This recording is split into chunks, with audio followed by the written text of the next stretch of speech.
اے خدا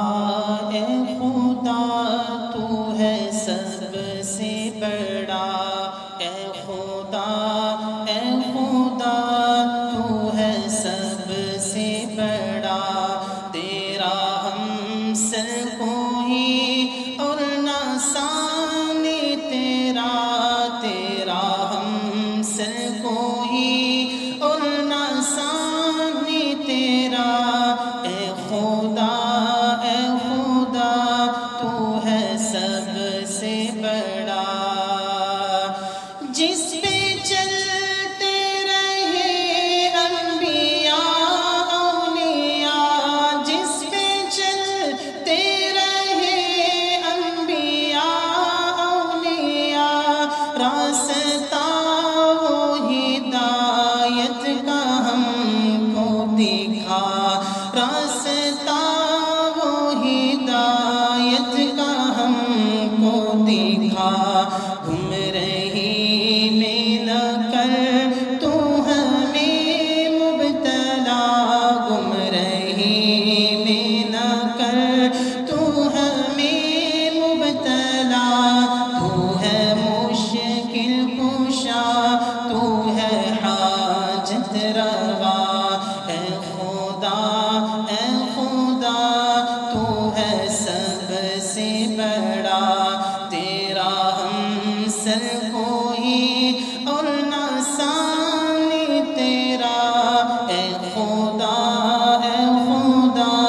تو ہے سب سے بڑا، تیری رحمت کا کوئی ٹھکانہ نہیں، تیری رحمت کا کوئی ٹھکانہ نہیں، ہم جھکائیں نہ کیوں تیرے در پہ جبیں، ہم جھکائیں نہ کیوں تیرے در پہ جبیں، تو خطا پوش ہے بالیقین، تو خطا پوش ہے بالیقین، ہم کو درکار ہے بس تیرا آسرا، اے خدا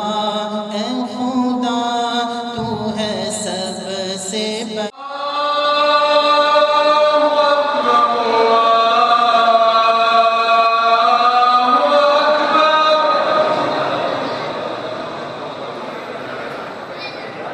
أشهد أن لا إله إلا الله،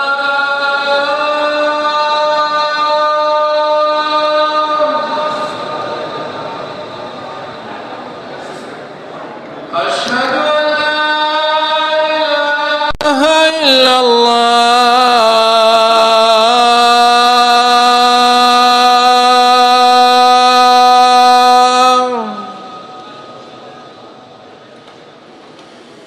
أشهد أن محمدًا رسول الله،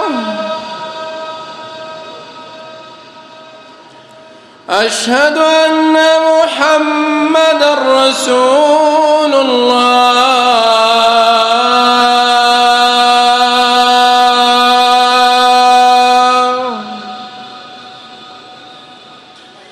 حي على الصلاة،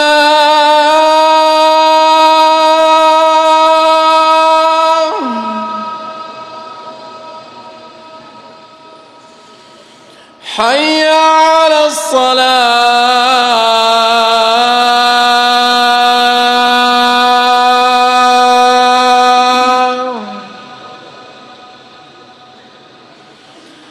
حي على الفلاح،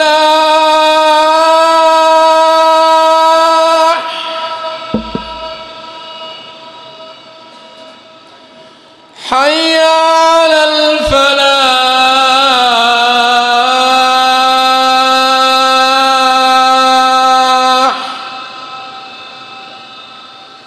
الله أكبر الله أكبر، لا إله إلا الله.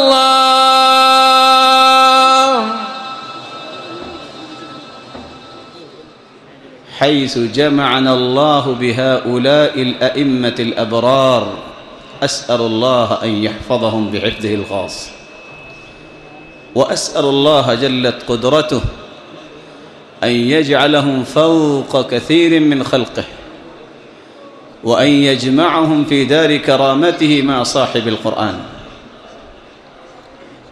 إخوة الإيمان، كان الناس قبل البعثة النبوية في جاهلية جهلاء وضلالة عمياء،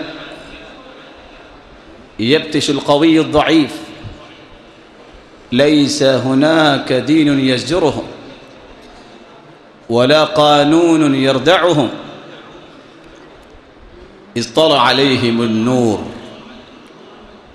إذ طلع عليهم القمر، فطبق الأرض أنواره، وجلل الآفاق ضياؤه، وطمس ظلام الكفر بعد أن كان مضروب الرواق، ممدود الأطناب، مبسوط الباع، مرفوع العماد، ألا وهو نور القرآن الذي ربط المسلمين بترابط وطيد،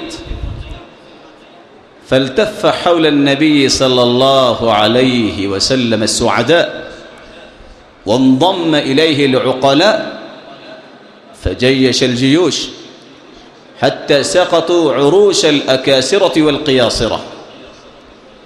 إخوة الإيمان، إن في هذا اليوم المبارك هو أول يوم، وهو يوم افتتاح هذا المسجد المبارك، ويكون اللبنة الأولى في جمهورية باكستان، اللبنة الأولى في خدمة الكتاب والسنة على منهج السلف الصالح بخصوص تخصص علوم القرآن الكريم.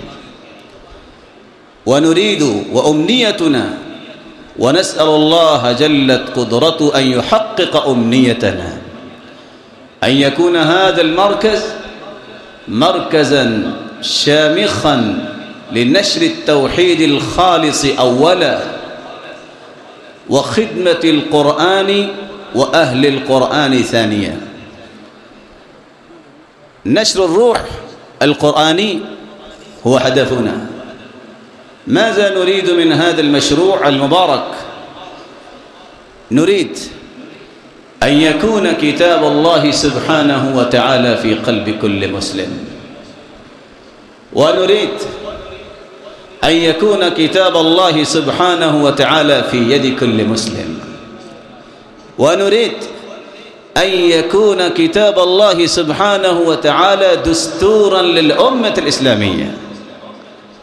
والقرآن العظيم هو سر النجاة، والقرآن العظيم هو نور مبارك وكتاب هداية. ونسأل الله جلت قدرته أن يوفقنا بتلاوته وبسماع آياته وبالعمل. فلا أريد الإطالة، فأرجو أولا من فضيلة الشيخ الدكتور أحمد ابن علي ابن عبد الرحمن الحذيفي حفظه الله ويرعاه ومتعنا الله بطول حياته، إمام مسجد قباء، أن يتلو علينا من آيات الله البينات، وبعد الآيات يكرمنا بكلمته الكريمة. وهؤلاء ما جاءوا إلا لحب القرآن، وما جاءوا إلا لأن يروا أهل القرآن وسمتهم البارزة. هؤلاء قد من الله عليهم، الله يصطفي من الملائكة رسلا ومن الناس، فوالله قلبي لا يعبر عن الفرح الموجود في أعماق قلبي. وهذه رؤية قد حققت بفضل الله سبحانه وتعالى كان أمنيتي أن أبني في حياتي مركزا شامخا لنشر القرآن والتجويد والقراءات العشر المتواترة. ليس هناك أي مركز تخصصي في أرض باكستان، وهذه الأرض جمهورية باكستان يعني أرض صخبة فيها خير عظيم، لكن لا بد أن نكمل هذا الخير إلا بارتباط المسلمين بكتاب الله سبحانه وتعالى.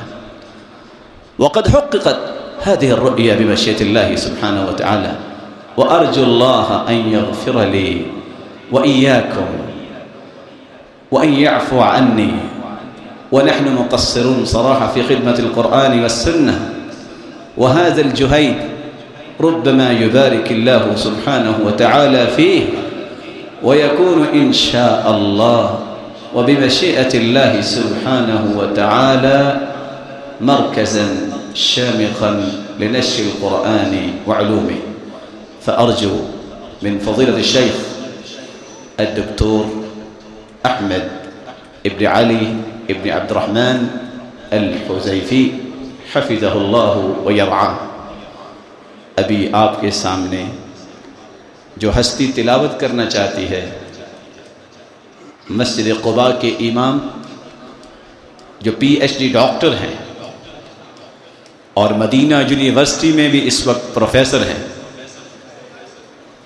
और ये उस हस्ती के बेटे हैं जिनका नाम आपने सुना होगा, शेख हुज़ैफ़ी हफ़िज़हुल्लाह, जो मेरे उस्ताद मुहतरम हैं। 3 साल का अरसा ये शरफ़ है मुझे कि मैंने उनकी शागिर्दी में तय किया, और इतना प्यार और मोहब्बत उन्होंने दिया। अल्लाह ताला ने जब सऊदी अरब के इज़ाअतुल कुरानिल करीम सऊदी रेडियो में 2 साल तक जब रिकॉर्डिंग का मौका मिला, तो इनके वालिद गिरामी ही मेरे मुशरिफ थे। अल्लाह ताला इस बाप और बेटे को लंबी ज़िंदगी अता फरमाए। तो अभी तिलावत करेंगे और इंशाअल्लाह अपनी खूबसूरत और कीमती बातों से नवाजेंगे, जिसकी वजाहत इंशाअल्लाह हम आपके सामने पेश कर देंगे।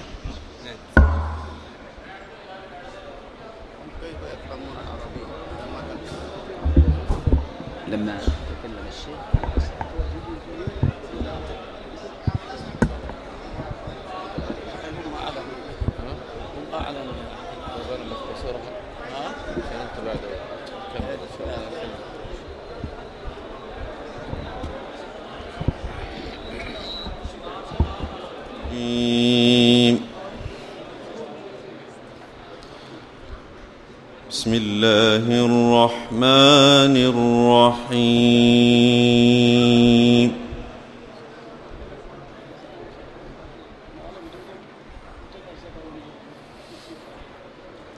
يا أيها الذين آمنوا اتقوا الله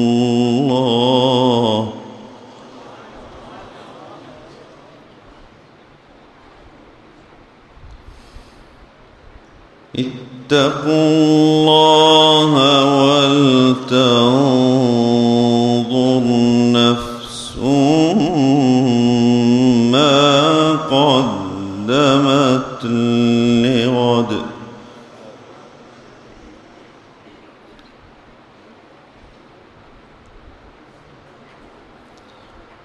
واتقوا الله إن الله خبير بما تعملون.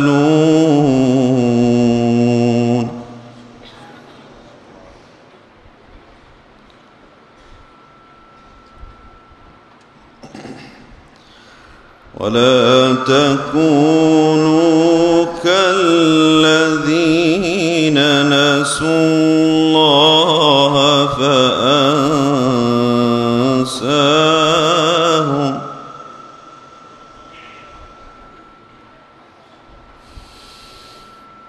ولا تكونوا كالذين نسوا الله فأنساهم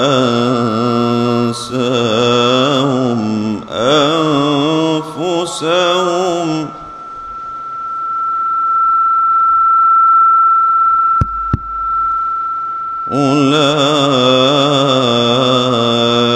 أولئك هم الفاسقون.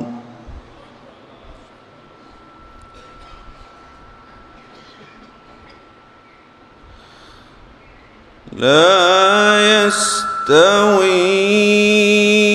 أصحاب النار وأصحاب الجنة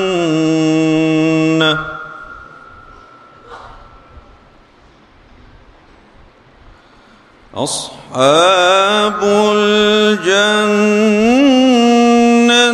هم الفائزون.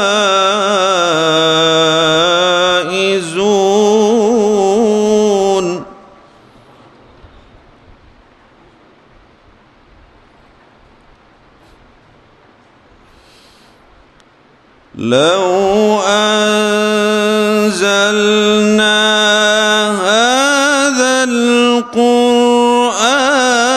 على جبل لرأيته خاشعا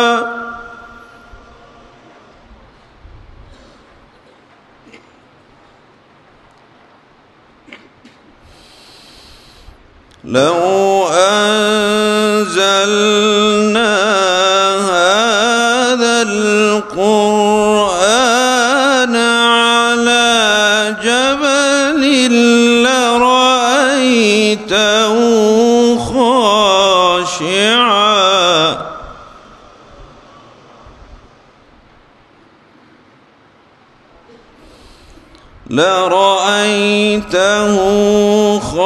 خاشعا متصدعا من خشية الله.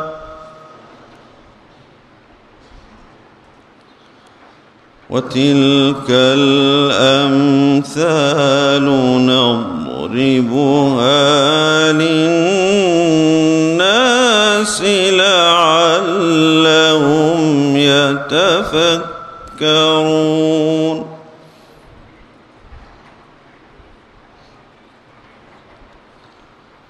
هو الله الذي لا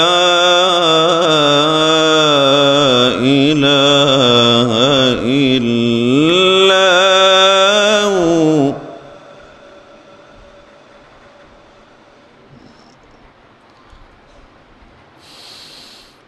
هو الله الذي لا إله إلا هو عالم الغيب والشهادة هو الرحمن الرحيم.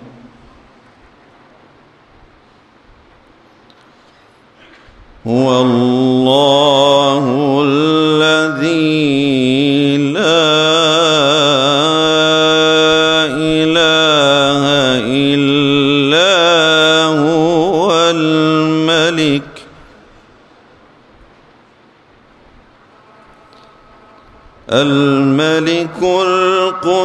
القدوس السلام المؤمن المهيمن.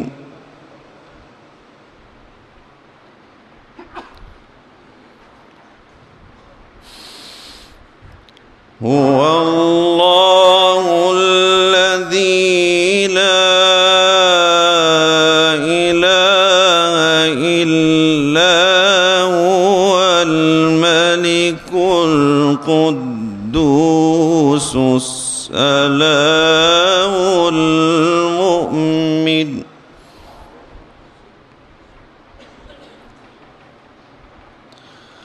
المؤمن المهيمن العزيز الجبار المتكبر سبحان الله عما يشركون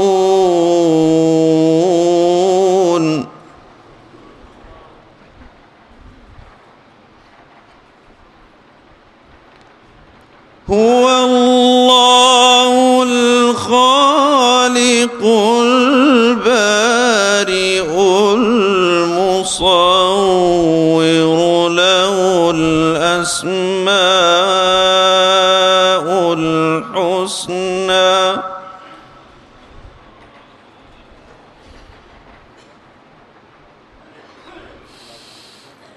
هو الله الخالق البارئ المصور له الأسماء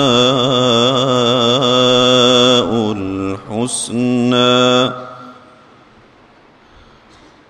يسبح له ما في السماوات والأرض يسبح له ما في السماوات والأرض وهو العزيز الحكيم.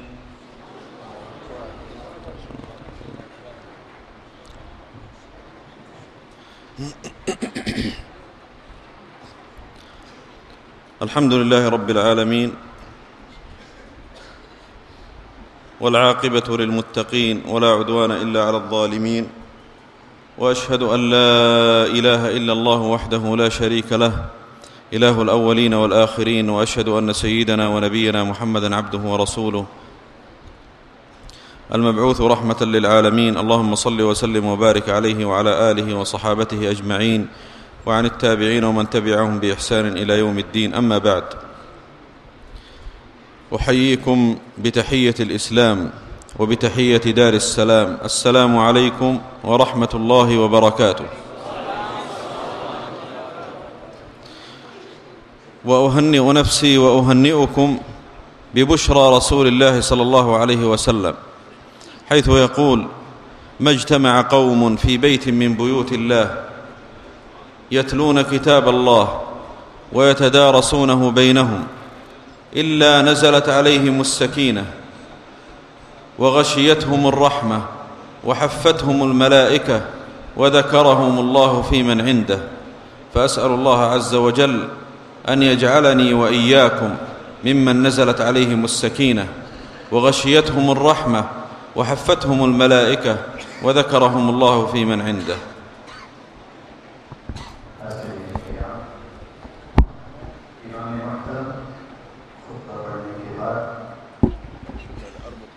आपको भी और अपने आप को भी मुबारक पेश कर रहे हैं कि मैं आपको भी मुबारक पेश करता हूँ और अपने आप को भी कि हम ऐसी जगह पे बैठे जिसके बारे में अल्लाह के रसूल सल्लल्लाहु अलैहि वसल्लम का फरमान है कि जो लोग अल्लाह के घरों में से किसी घर में बैठकर कुरान की तिलावत करते हैं और कुरान मजीद को समझते हैं, अल्लाह रब्बुल इज़्ज़त की तरफ से उन पर सुकून नाजिल हो जाता है, रहमत की बरखा बरसती है और अल्लाह के नूरानी फरिश्ते उनको प्रोटोकॉल देने के लिए आसमानों से नाजिल हो जाते हैं। तो मैं मुबारक पेश करता हूँ आप लोगों के लिए कि जिनको अल्लाह ताला ने इस खूबसूरत बिशारत के लिए चुना और इस जगह पे जमा किया।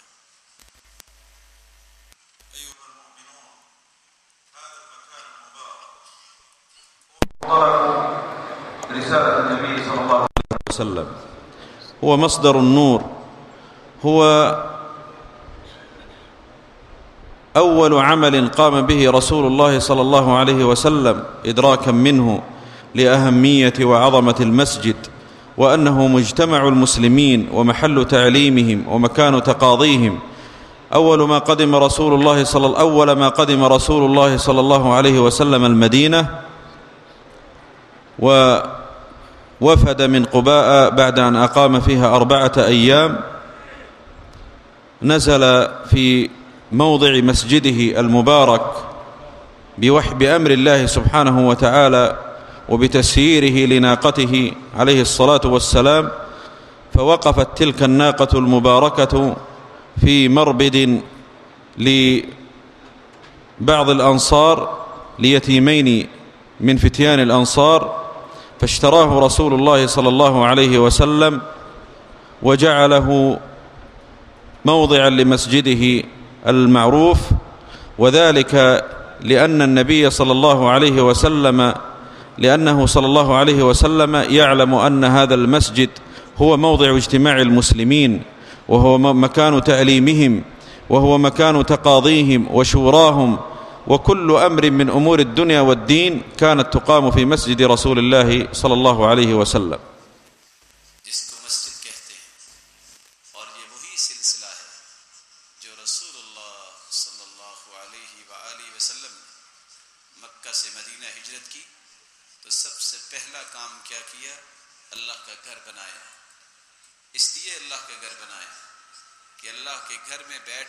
मशवरा करेंगे तो मशवरे भी दीनी होंगे। अल्लाह के घर में बैठ के कोई बात करेंगे तो उसका रुख भी सीधा रहेगा। ये वही एक खूबसूरत सिलसिला है जिसकी एक कड़ी ये मस्जिद है। रसूलुल्लाह सल्लल्लाहु अलैहि वसल्लम ने क़ुबा की जगह पे क़याम फरमाया। 4 दिन के बाद उस जगह तशरीफ़ लाए जहाँ आज मस्जिद नबवी है, और वहाँ की जगह को ख़रीदा और कहा कि तुम इसका माल ले लो, सामिनून फी हाइतिकुम। और सहाबा ने कहा नहीं, इससे बड़ी कुर्बानी क्या है, इससे बड़ी सआदत क्या है कि अल्लाह हमारे माल को कबूल कर ले। चुनाचे वहाँ अल्लाह के रसूल सल्लल्लाहु अलैहि वसल्लम ने मस्जिद बनाई। तो किसी इंसान का अल्लाह से मजबूत ताल्लुक़ देखना है तो उसकी निशानी ये है कि उसका मस्जिद के साथ प्यार और मोहब्बत हो। هذه الأماكن المباركة التي يرتفع فيها صوت الذكر، والتي يصدح بها فيها صوت الأذان وكلمة التوحيد، في هذه الأماكن المباركة تخرج علماء الإسلام، تخرج رجال الدين من السابقين، من أئمة هذا الدين، من الصحابة والتابعين ومن بعدهم. هذا المكان المبارك هو محضن العقول، وهو الذي يتخرج فيه الأجيال. هذا المكان المبارك جعل له الإسلام مكانة عظيمة، فهنيئا لمن تعلق قلبه بالمساجد، هنيئا له بكونه أحد الذين يظلهم الله عز وجل في ظل عرشه يوم لا ظل إلا ظله، ومنهم ورجل قلبه معلق بالمساجد.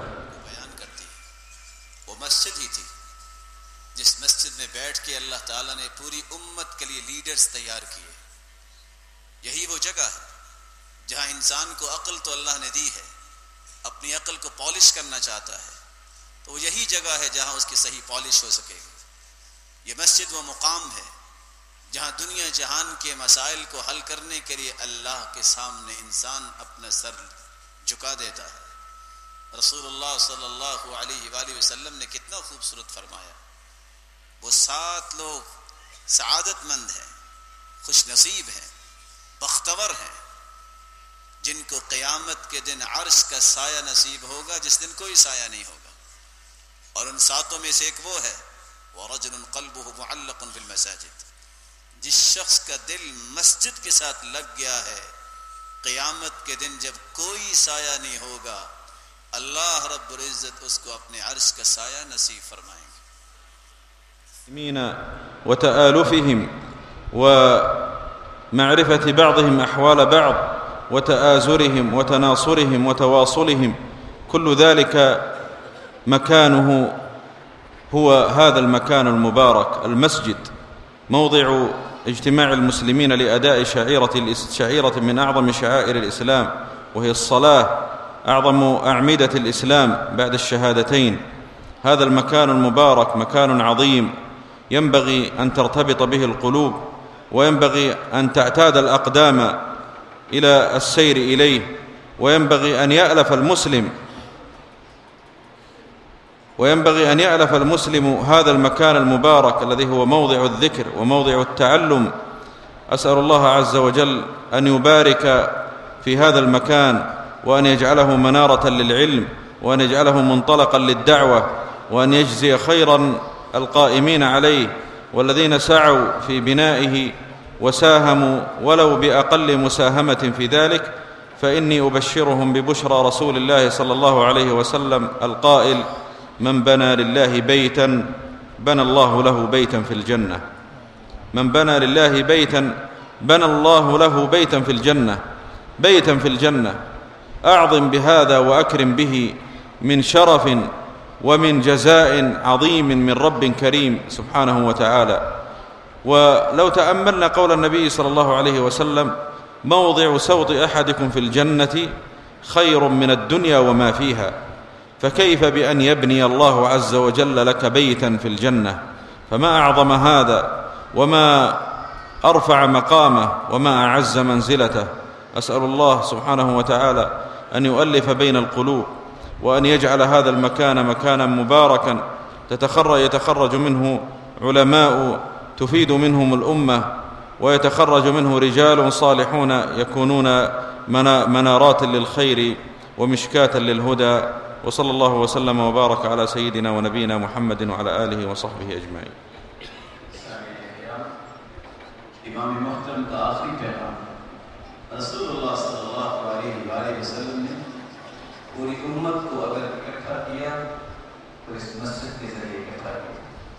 مسجد ایک محبت کا پیغام ہے، مسجد ایک الفت کا پیغام ہے، مسلمانوں کے درمیان محبت پیدا کرنے کا پہلا اور خوبصورت سبب ہے۔ رسول اللہ صلی اللہ علیہ وسلم نے صحابہ کی تربیت کی تو مسجد میں بیٹھ گئے، اور امام ابن قیم رحمۃ اللہ علیہ فرمایا کرتے دو چیزیں جب تک باقی رہے گی دین باقی رہے گا۔ جب تک مسجد کا احترام باقی ہے دین باقی ہے، جب تک مسجد والے کا احترام باقی ہے دین باقی ہے۔ ان دونوں میں سے کسی ایک کا احترام ختم ہو جائے آدھے دین سے انسان محروم ہو جاتا ہے، اور اگر دونوں کا احترام دل سے نکل جائے وہ دین اور روحانیت سے خالی ہو جاتا ہے۔ میں دعا کرتا ہوں اور بشارت دیتا ہوں، خوشخبری سناتا ہوں ان لوگوں کے لیے جنہوں نے اس مسجد کو بنایا، کسی بھی زاویے میں تعاون کیا۔ رسول اللہ صلی اللہ علیہ وسلم کا فرمان ہے جو اللہ کا گھر دنیا میں بناتا ہے اللہ رب العزت اس کا جنت میں گھر بناتا ہے۔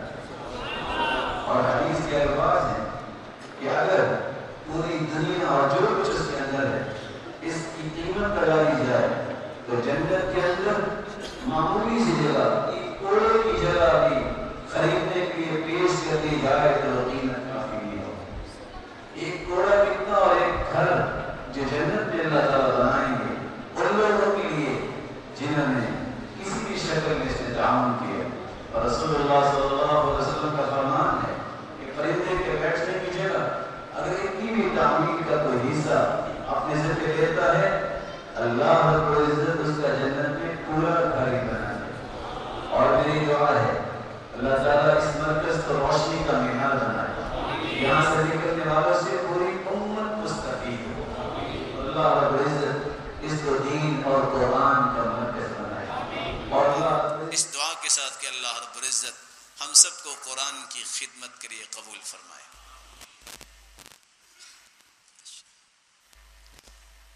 حاضرین کرام، یہ تھے ہمارے مسجد قباء کے امام فضیلۃ الشیخ الدکتور احمد ابن علی ابن عبد الرحمن الحذیفی حفظہ اللہ ورعاہ۔ میں نے ابھی تلاوت سے پہلے آپ کے سامنے چند کلمات پیش کیے جو عربی زبان میں تھے۔ ملک پاکستان کے اندر حدیث کا تخصص، حدیث کی گہرائی، حدیث کے تمام زاویوں کی چھان پھٹک اس طرح کا کوئی ادارہ نہیں ہے سوائے فیصل آباد کے. اور یہ آپ کے سامنے دو ہستیاں بیٹھی ہیں. اللہ تعالیٰ نے ان کو ایسی توفیق دی کہ جو مدارس سے فارغ ہو جاتے ہیں ان طلباء کو پھر یہ پالش کرتے ہیں. علم کی گہرائی اور علمی رسوخ پیدا کرنے کے لیے اس طرح کے ادارے کسی بھی وطن میں بہت ضروری ہوتے ہیں. آپ کو شاید پتہ ہو مصر کے اندر ایک ہی ادارہ تھا جہاں سے قراء پیدا ہوئے اور پھر وہاں سے شیخ عبد الفتاح القاضی رحمہ اللہ رحمۃ واسعہ مدینہ یونیورسٹی آئے اور وہاں آ کے کلیت القرآن الکریم و دراست الاسلامیہ اس نام سے قرآن فیکلٹی انہوں نے شروع کی. وہاں سے میرے اور آپ کے محترم فضیلت الشیخ قاری محمد ابراہیم حفظہ اللہ ویرعا فارغ ہوئے. ملک پاکستان میں کچھ مدارس ہیں جہاں صرف حفظ ہوتا ہے، کچھ مدارس ہیں جہاں صرف 2 سال میں تجوید ہوتی ہے، جہاں صرف وفاق المدارس ہوتا ہے، درس نظامی ہوتی ہے. اور حقیقت کیا تھی؟ بہت اچھے قاری اور حافظ موجود تھے لیکن قرآن کا ترجمہ ان کو نہیں آتا تھا. بہت اچھے علماء تھے لیکن قرآن میں کچھ کمزوری پڑھنے میں رہ جاتی.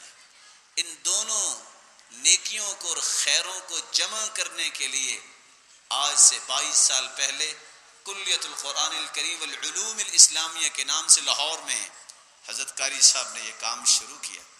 اور آج اللہ کی رحمت سے ملک پاکستان میں کونے کونے میں اس مشن کو پڑھنے والے پڑھانے والے موجود ہیں.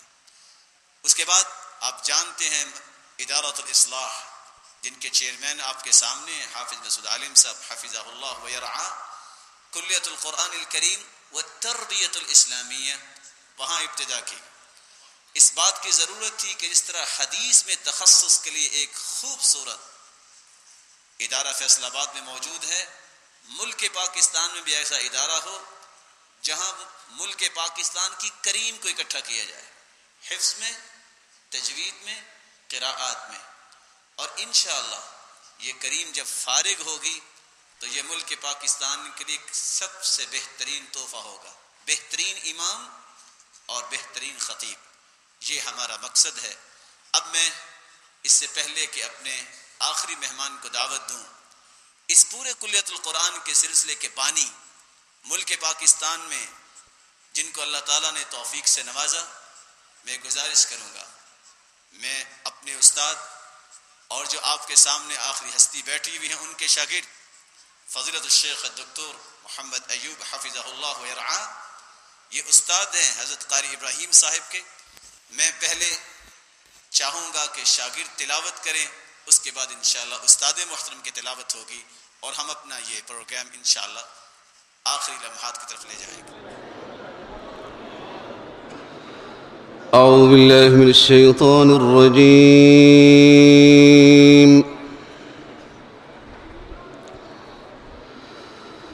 بسم الله الرحمن الرحيم.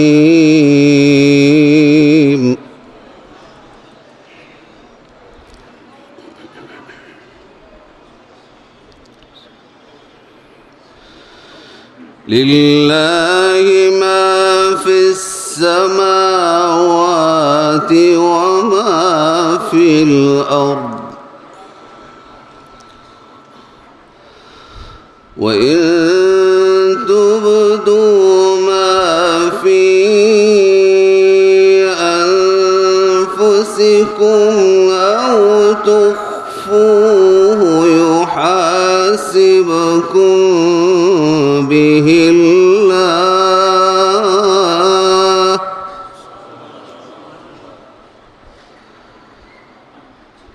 فيغفر لمن يشاء ويعذب من يشاء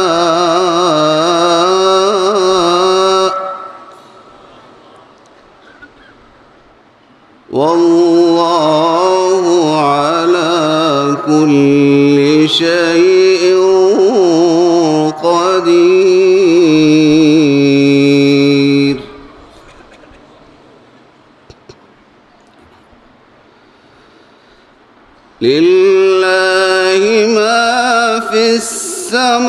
السماوات وما في الأرض وإن تبدوا ما في أنفسكم أو تخفوه يحاسبكم به الله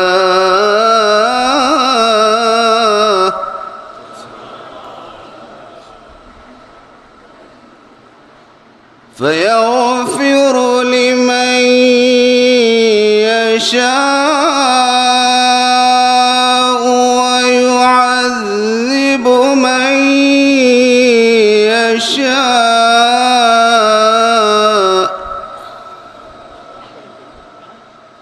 والله على كل شيء قدير.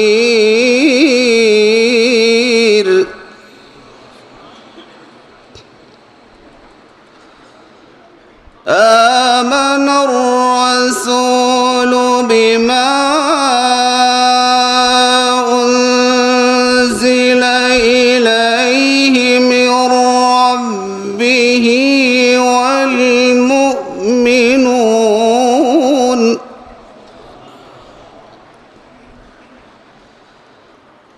كل آمن بالله وملائكته وكتبه ورسله لا نفرق بين أحد من رسله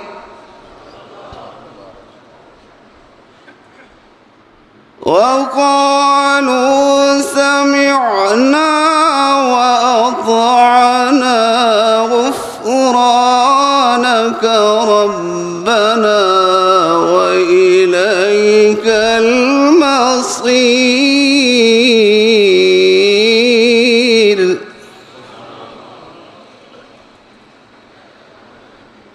لا يكلف الله نفسا إلا وسعها لها ما كسبت وعليها ما اكتسبت ربنا لا تؤاخذنا إن نسينا أو أخطأنا ربنا ولا تحمل علينا إصرا كما حملته على الذين من قبلنا ربنا ولا تحملنا ما لا طاقة لنا به واعف عنا واغفر لنا وارحمنا أنت مولانا فانصرنا على القوم الكافرين.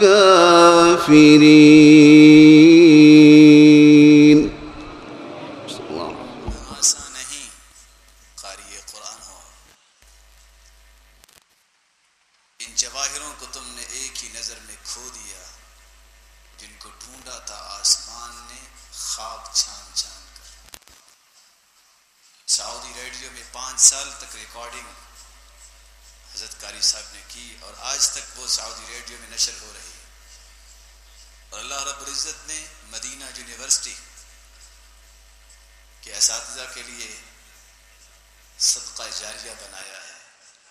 और मैं दुआ गो हूँ अल्लाह रब्बुल इज़्ज़त नेकी वाली ज़िंदगी लंबी अता फरमाए और ज़्यादा से ज़्यादा कुरान की खिदमत ले, और अल्लाह रब्बुल इज़्ज़त हम सबको भी कुरान की नेमत से माला माल करे।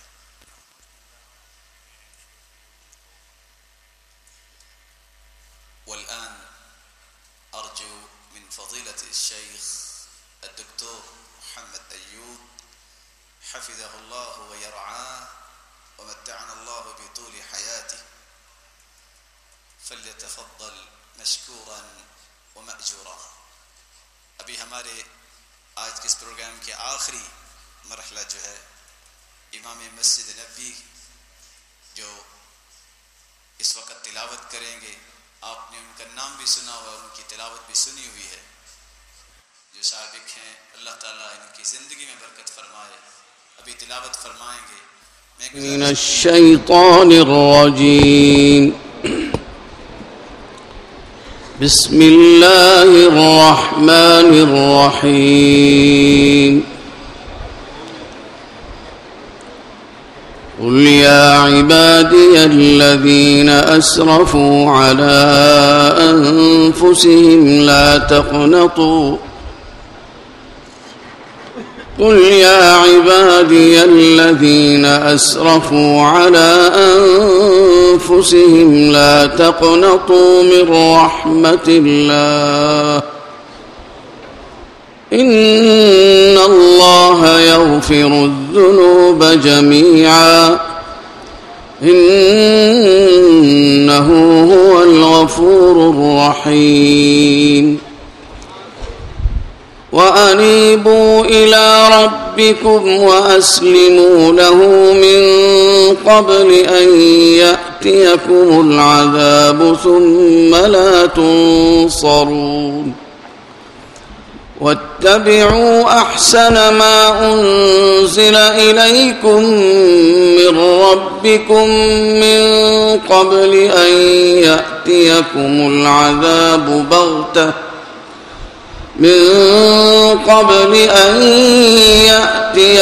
العذاب بغتة وأنتم لا تشعرون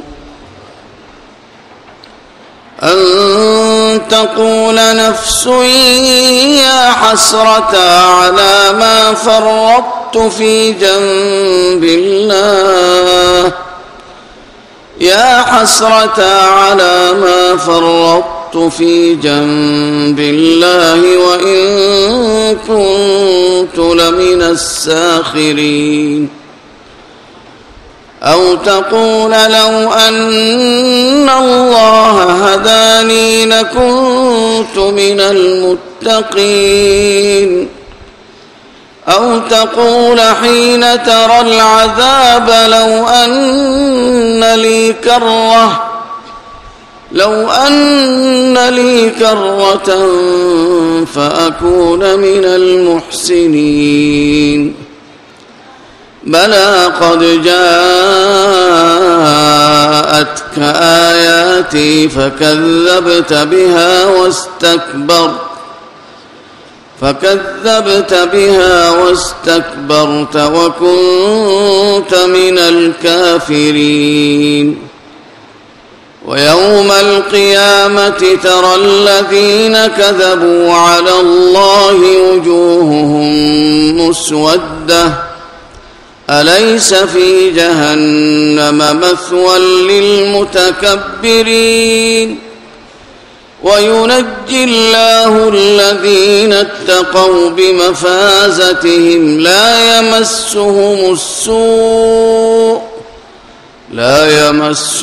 السوء ولا هم يحزنون الله خالق كل شيء وهو على كل شيء وكيل له مقاليد السماوات والأرض والذين كفروا بآيات الله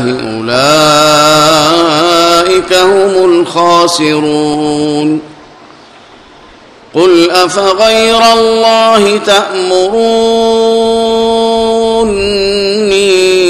فاعبدوا أيها الجاهلون ولقد أوحي إليك وإلى الذين من قبلك لئن أشركت ليحبطن عملك ولتكونن من الخاسرين بل الله فاعبد وكن من الشاكرين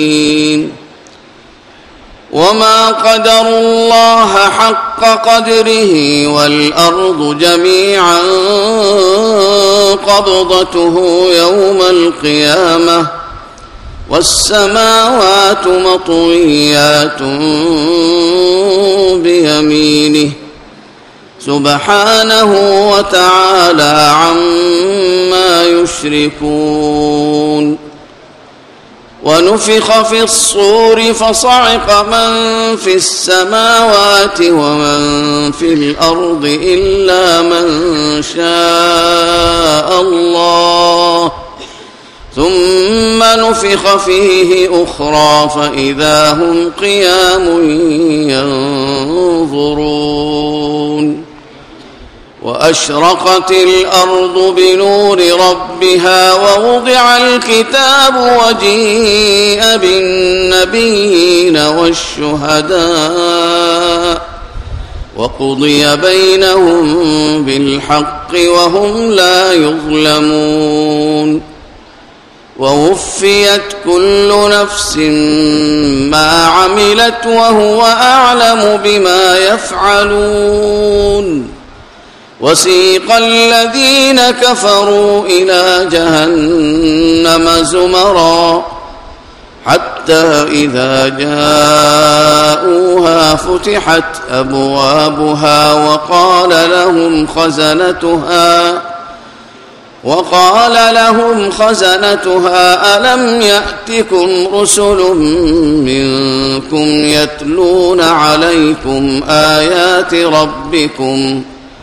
يتلون عليكم آيات ربكم وينذرونكم لقاء يومكم هذا قالوا بلى ولكن حقت كلمة العذاب على الكافرين قيل ادخلوا أبواب جهنم خالدين فيها فبئس مثوى المتكبرين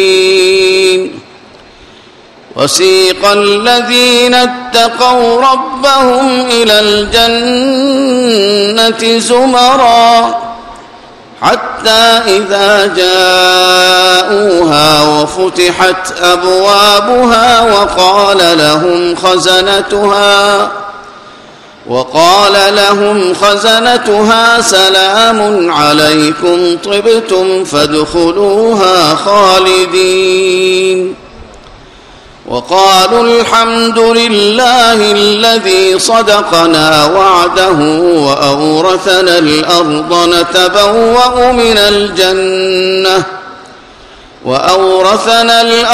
نتبوأ من الجنة حيث نشاء فنعم أجر العاملين وترى الملائكة